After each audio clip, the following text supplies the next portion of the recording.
Hi everyone. Imagine for a second that you're entirely responsible for the lives of nearly 3,000 people and you see a catastrophic threat coming.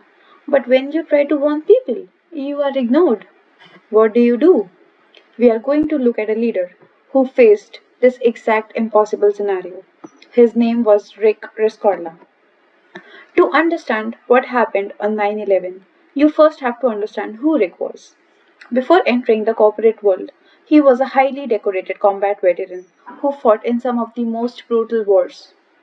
Example, the Vietnam War. When he became the head of security for Morgan Stanley, he didn't leave his military mindset behind. He viewed his job not as an admin, but as a commander, responsible for the lives of 2,700 people spread across 22 floors in the South Tower. Well, his defining moment actually came 8 years earlier.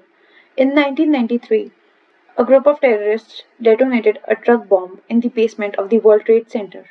Rescorla saw the chaos and realized that evacuating a 110-story building in a panic was nearly impossible, and accurately predicted that the towers would be targeted again, but next time the attack would come from the air.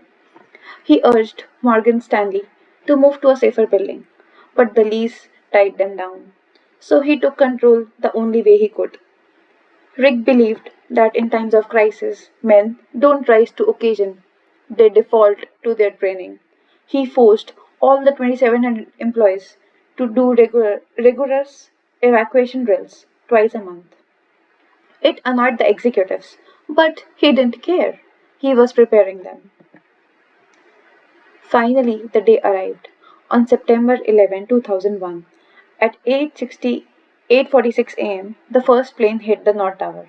Inside the South Tower, Morgan Stanley employees felt the shockwave. They looked out their windows and saw fire, smoke, and debris falling from the building next to them. Naturally, panic began to ripple through the 22 floors. People didn't know if it was a bomb, an accident, or an attack. They looked to leadership for what to do next. This is where Rick's first major leadership test came.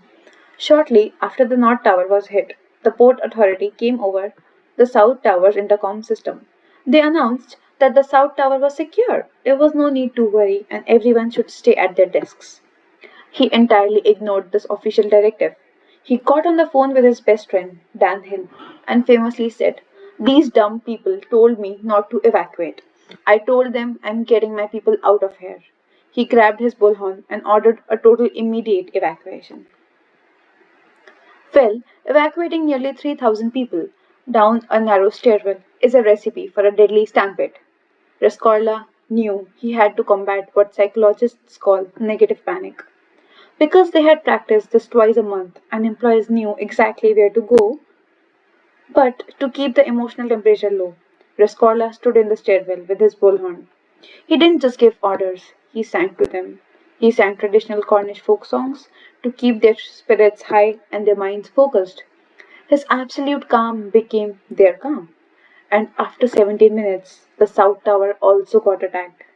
To truly understand what it felt like inside that building, listen to the first hand account. What I saw was a tiny little speck force of a plane, and within the split second it's getting larger and larger and larger.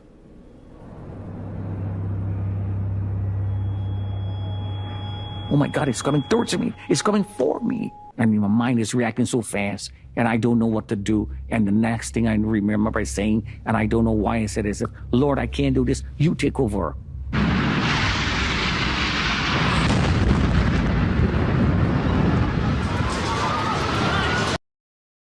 Ultimate sacrifice.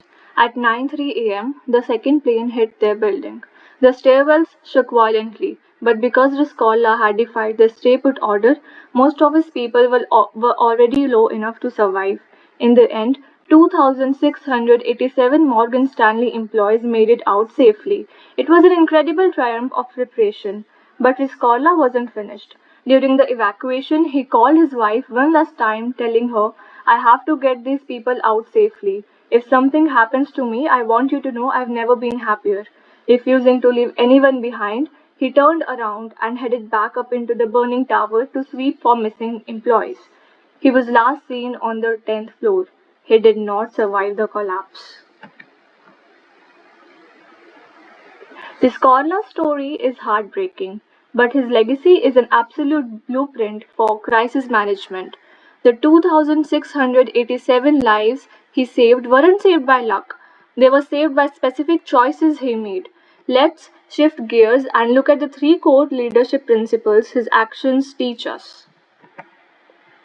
His Skorla's actions that morning give us very clear practical lessons on leadership.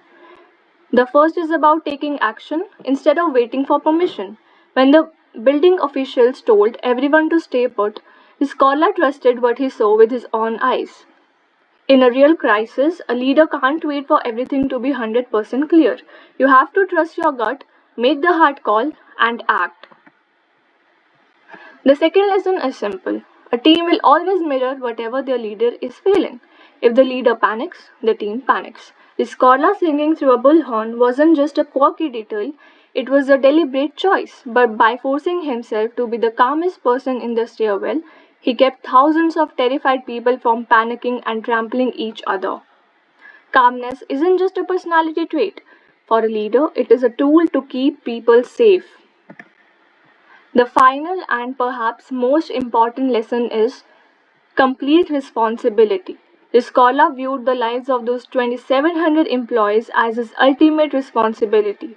He didn't view his job as just enforcing corporate policy, he viewed it as keeping his people alive.